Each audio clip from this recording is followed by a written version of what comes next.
So when Jesus entered Capernaum, a centurion came to him, appealing to him and saying, "Lord, my servant is lying at home paralyzed in terrible distress." And he said to him, I will come and cure him." But then the centurion answered, "Lord, I'm not worthy to have you come under my roof, but only speak the word, and my servant will be healed.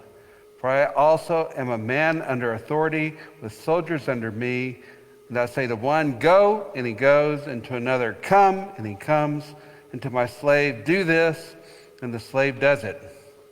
When Jesus heard him, he was amazed and said to those who followed him, "Truly I tell you, in no one in Israel have I found such faith. I tell you, many will come from east and west and will take their places at the banquet with Abraham and Isaac and Jacob in the kingdom of heaven, while the heirs of the kingdom will be thrown into the outer darkness, where there will be weeping and gnashing of teeth." And Jesus said to the centurion, "Go, let it be done for you according to your faith." And the servant was healed in that hour. All right. Hello. My name is Cretus, and I am a centurion. I was born in what you would call modern-day Turkey, and I was born to a rather. My father wasn't real rich; he was a workman. And as I was coming up, he said, "Cretus, you're strong, and I want a better life for you, and I want you to become a Roman citizen." And so we knew that the way to become a Roman citizen, if you weren't born into it, or if you didn't have a lot of money, was to become a soldier. So I became a soldier in the Roman army. And I was strong, I followed orders, and I rose to the ranks. And eventually, I was given command of 100 people, hence I'm called a centurion. Several years ago in one of our campaigns, and Rome had a lot of campaigns, it was a large empire. We were constantly on the move to take more land or to try to hold the land that we had. But we were on one of these campaigns, and I got injured. It wasn't too bad, but it was a pretty good gash in my arm, and I really couldn't carry my gear anymore. And so in the town that we conquered, there was a young man.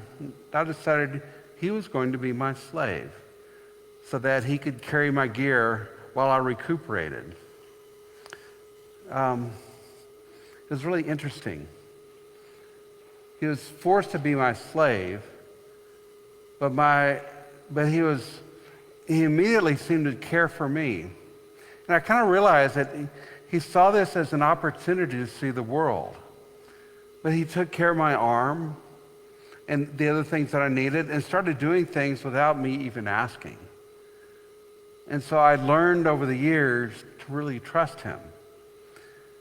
And I noticed that I no longer really thought of him as my slave. He was more my servant. And then as the years went on, I realized, no, he is my friend. He's the one I can count on. He's the one I could confide in. And he was the one that was always with me. He kind of really was my right hand. And together we were a powerful team. Then one day, while we were assigned to this little backwater place called Capernaum, where our main job was just to keep the peace until the next campaign came up. All of a sudden, he was paralyzed. He could not move. And I sought out whatever medical attention there was, and they couldn't do a thing. They had no idea what had happened to him. But I was a centurion in that town. And part of our job is our job is to keep the peace. And this was an area called Judea. And these Jewish people tended to be troublemakers.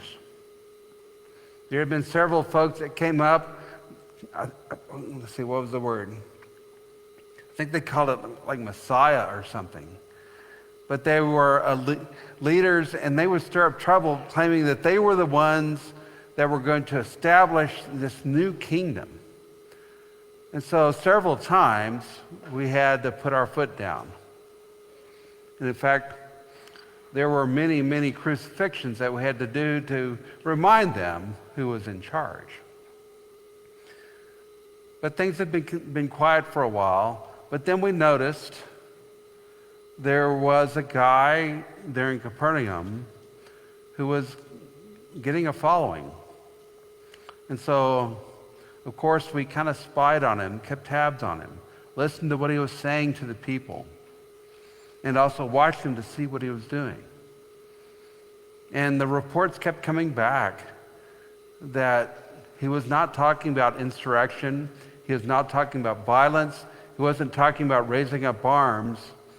He used the word love a lot, talked about peace, talked about treating others fairly. He seemed pretty benign as far as what he said. But we also, as we watched him, saw that he was a healer. It seemed like anyone they brought to him who had any kind of ailment, anything wrong, he was able to heal them.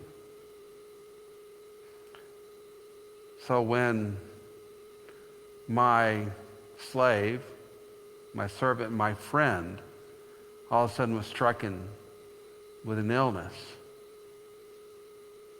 of course, this healing man came to mind.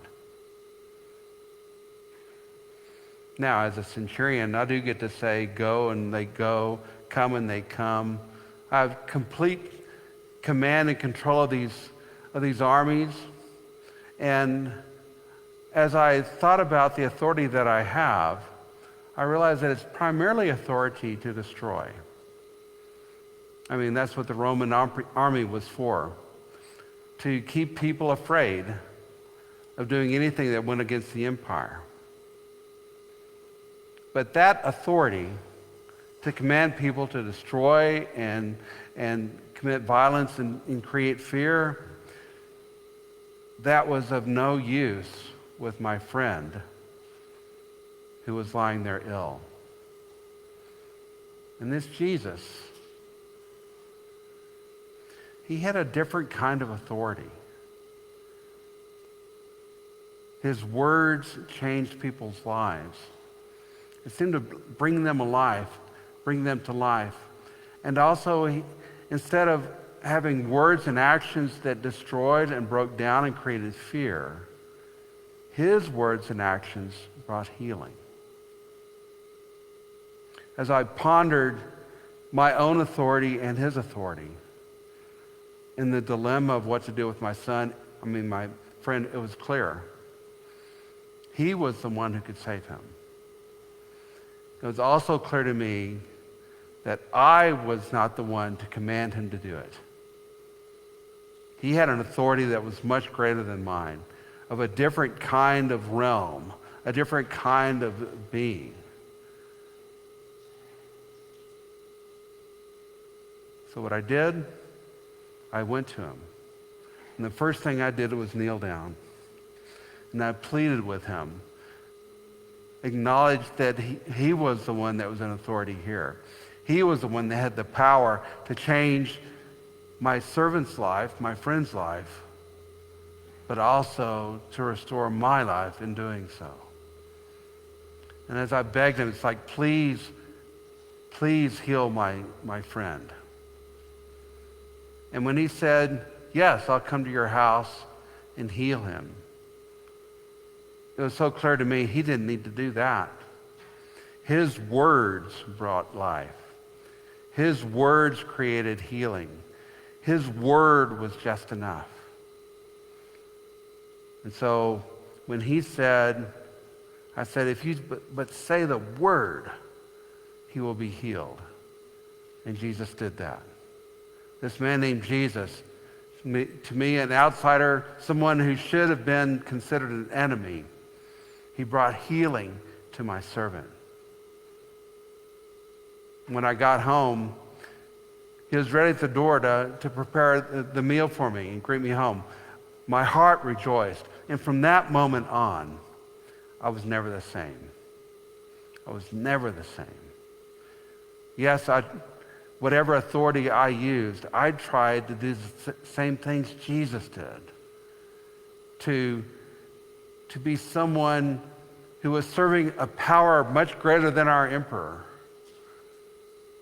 A God who sought everyone's well-being, who sought true peace, who sought to bring healing. It changed me forever. Eventually, I had to stop being a soldier because I realized that just my very presence brought fear. But being freed from that, I then had the opportunity to tell other people about this Jesus who clearly was divine, who clearly had the power of God within him.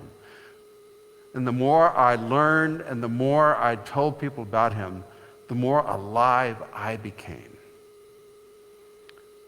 With that encounter with Jesus, yes, my friend was healed, but I also was healed, and I was brought to life.